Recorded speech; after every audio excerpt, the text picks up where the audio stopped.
रत्नागिरी जिल्ह्यातील खेड तालुक्यातील साकाळे गावामध्ये दरवर्षीप्रमाणे यंदाही हुताशनी पौर्णिमेच्या शुभमुहूर्तावर देवी महालक्ष्मी आणि देवी जाखमातेचा होम अत्यंत भव्य स्वरूपात आणि मोठ्या उत्साहात प्रज्वलित करण्यात आला।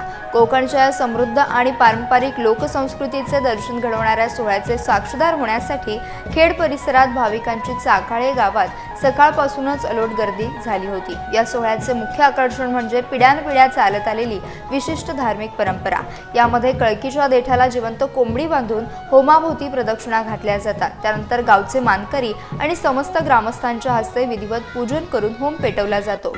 यावेळी होमात अर्पण केलेले नारळ भाविक पवित्र प्रसाद म्हणून श्रद्धेने आपल्या घरी घेऊन जातात। या वार्षिक उत्सवासाठी मुंबई पुण्यासह इतर शहरातून चाकरमानी मोठ्या संख्येने आपल्या गावी दाखल झाले असून संपूर्ण गावात भक्तिमय वातावरण पसरले। ढोलताशांच्या गजरात आणि देवीच्या जयघोषात हा सोहळा अत्यंत दिमागदारपणे पार पडला असून ग्रामस्थांच्या श्रद्धेचं दर्शन या निमित्तानं सर्वांना घडलंय।